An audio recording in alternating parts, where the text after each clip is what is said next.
Hello everyone, welcome to back my channel Pooja Maurya जी।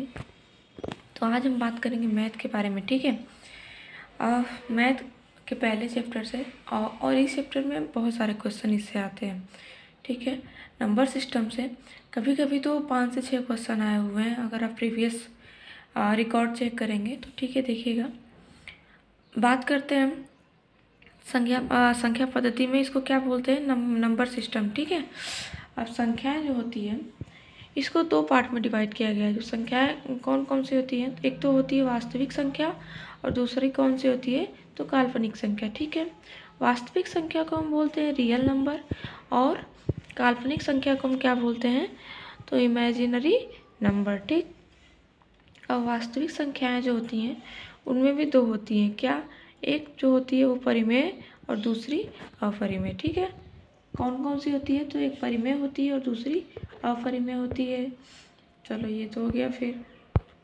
फिर आगे देखते हैं।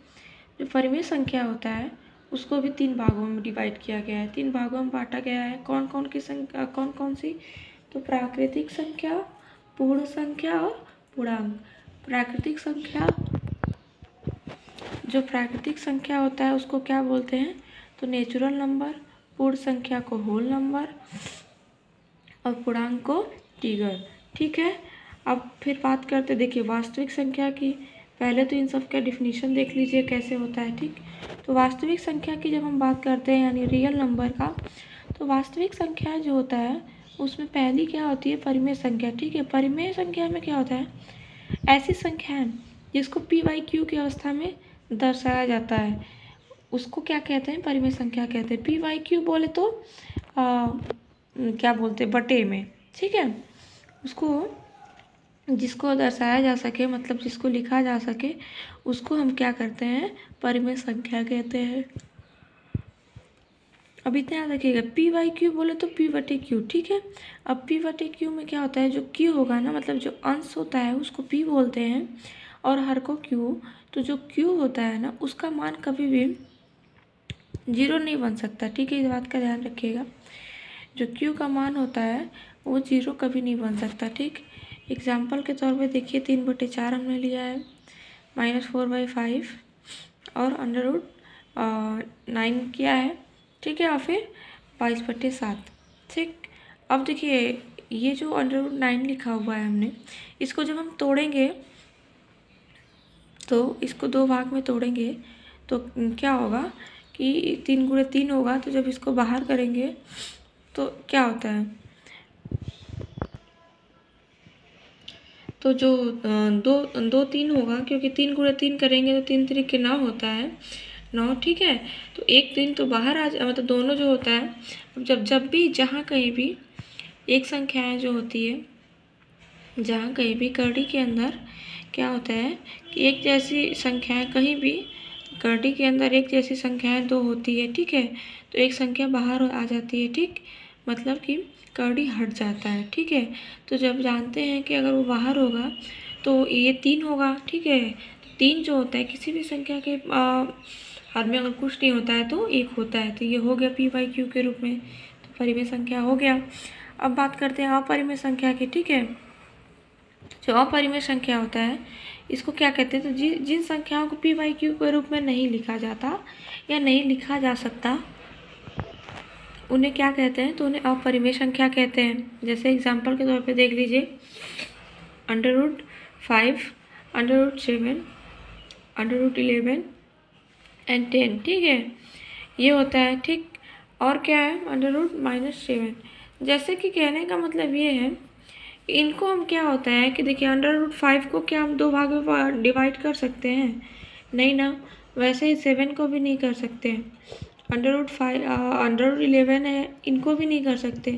ये मतलब कि 2 पार्ट में करने का मतलब ये है कि 2 ऐसी संख्याएं जो एक जैसी हो। जैसे वहाँ पे क्या है, हमने बोला था ना कि 9 जो है उसको हम 2 पार्ट में डिवाइड करेंगे, मतलब 9 को जो है उसको हम ऐसा क्या लिखेंगे, 2 भाग की, मतलब गुणा करने पे 9 आए तो 3 × 3 करेंगे तो 3 3 के 9 होगा ना। तो वैसे यहाँ पे क्या ऐसा कुछ है नहीं ना, तो ये नहीं होगा। ठीक, 22 की, अरे सॉरी, पाई की बात करते हैं। देखिए इसमें क्या लिखा हुआ है, जो पाई होता है ना वो पाई जो होता है वो और अपरिमेय संख्या होता है, ठीक है, ये याद रखिएगा। जो पाई होता है वो अपरिमेय संख्या होती है, ठीक। लेकिन जो पाई का जो मान होता है, पाई का मान जो होता है 22/7 होता है, तो जो 22/7 होगा वो क्या होती है, परिमेय संख्या होती है। लेकिन पाई जो होता है वो अपरिमेय संख्या है, इस बात का ध्यान रखिएगा। पाई जो है वो अपरिमेय संख्या है, लेकिन इसका जो मान है 22/7 वो क्या है, परिमेय संख्या, ठीक है। तो ये हो गया। अब प्राकृतिक संख्या की बात करते हैं। क्या होता है प्राकृतिक संख्या, तो जो संख्याएं गिनने की क्रिया करती हैं, मतलब जिन संख्याओं को हम गिन सकते हैं, क्या होता है, जिन संख्याओं को हम गिनेंगे उनको क्या होता है कि हम प्राकृतिक संख्या कहते हैं, ठीक। अब एग्जाम्पल के तौर पे क्या होता है कि देखिए प्राकृतिक संख्या क्या है भाई, 1 से लेके इनफाइनाइट तक, ठीक है। जैसे हमने यहाँ लिखा हुआ है कि 1 2 3 4 5 6 ऐसे, फिर कहाँ तक, तो इनफाइनाइट तक। ये कौन सी संख्या है, तो ये प्राकृतिक संख्या। अब ये ध्यान रखिएगा, क्या प्राकृतिक संख्याएं जो होती है ना, जब भी वो शुरू होंगी, ठीक है, प्राकृतिक संख्याएं जब भी वो शुरू होती है तो वो 1 से शुरू होती है, तथा वो क्या होती है, हमेशा जो है वो धनात्मक, यानी इसमें क्या होता है, धनात्मक पूर्णांक ही होते हैं, किसमें, तो प्राकृतिक संख्याओं में। तो इस बात का ध्यान रखिएगा कि प्राकृतिक संख्याएं जो होती हैं वो हमेशा 1 से प्रारंभ होती हैं, ठीक है, और वो हमेशा किस में रहेंगी, तो धनात्मक रहेंगी, ठीक।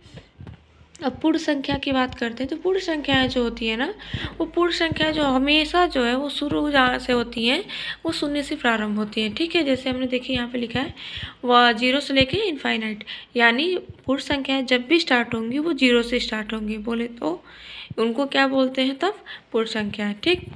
अब हमने इधर क्या है पूर्णांक संख्या की बात किया, तो इसमें जो होता है ना, ये पूर्णांक संख्या में क्या आएगा, तो ये मतलब दोनों क्या बोलते हैं, इसमें पूर्ण संख्या भी आती है, ठीक है, पूर्ण संख्या भी आएगी, प्राकृतिक संख्या भी आएगी, और पूर्णांक संख्या जो होती है वो क्या होती है, ऋणात्मक संख्या तथा धनात्मक संख्या दोनों आएगा, ठीक है, ठीक। तो क्या कहते हैं भाई, इसको पूर्णांक संख्या बोलते हैं।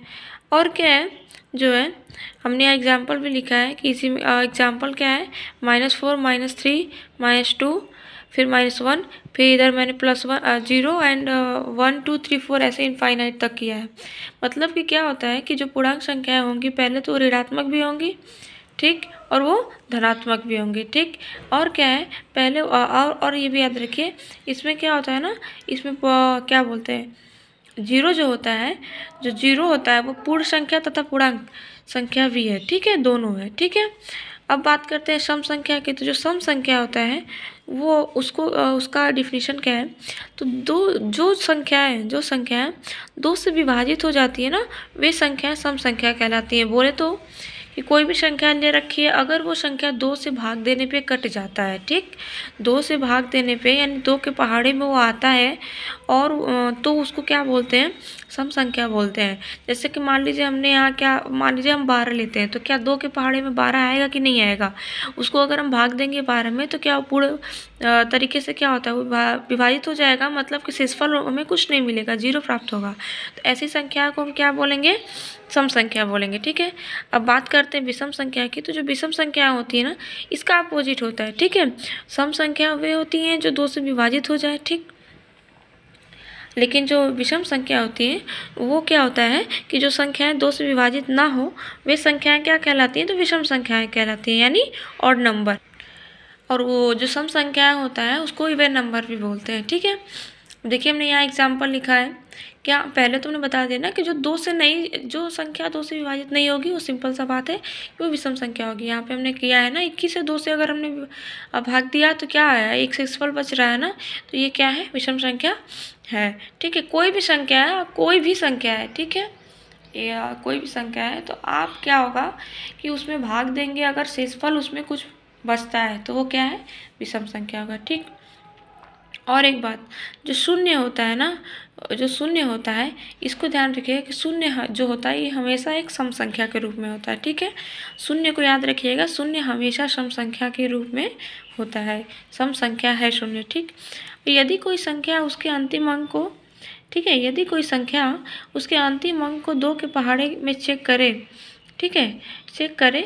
अगर आखिरी वाली संख्या 2 के पहाड़े में होगी तो वह सम संख्या होगी। मतलब क्या होता है, कोई संख्या दिया हुआ है, उसका जो लास्ट अंक होता है ना, लास्ट डिजिट, ठीक है, उसको अगर हम चेक करते हैं, ठीक है, वो लास्ट डिजिट अगर 2 के पहाड़े में आता है तो चाहे वो कितनी सी भी बड़ी संख्या होगी, आप समझ लेना कि वो पूरा पूरा विभाजित हो जाएगा। ठीक है, क्यों?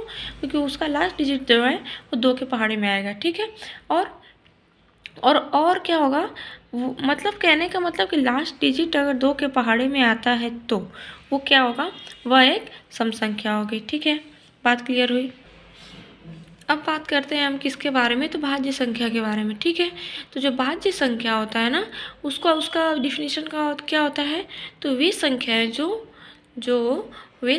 जो एक तथा अपने आप के और उसके अलावा कम से कम एक, ठीक है, मतलब कि भाज्य संख्याएं जो होती है ना, वो किससे किससे क्या होनी चाहिए विभाजित, मतलब कि पहले तो वो क्या हो, एक से विभाजित हो, ठीक, फिर वह खुद से विभाजित हो, प्लस उसके अलावा ये होगा कि एक संख्या और हो जो वो तीसरी, मतलब जिससे क्या हो वो विभाजित हो जाए, तो वो क्या होगा, भाज्य संख्या कहलाएगा। देखिए, अगर 12 को लेंगे तो क्या 12 एक से नहीं कटेगा, कटेगा ना, 12 फिर खुद से भी कटेगा। ठीक है, फिर उसके बाद अगर हम 2 से बात करते हैं तो 2 से भी 12 क्या होगा, कट जाएगा, यानी विभाजित हो जाएगा। तो ये हो गया आपका भाज्य संख्या। ठीक है, तो ये रहा हमारा छोटा सा जानकारी आप लोगों के लिए मैथ से रिलेटेड। ये बेसिक नॉलेज था, टोटली बेसिक नॉलेज था, जो काफ़ी आप लोगों के लिए हेल्पफुल होगा। तो आई होप आप लोगों को वीडियो पसंद आया होगा। ठीक है, तब हम चलते हैं, एंड अगर पसंद आएगा तो प्लीज़ लाइक करिएगा, शेयर करिएगा एंड सब्सक्राइब करिएगा चैनल को हमारे। Okay, bye bye and thank you so much and enjoy your day.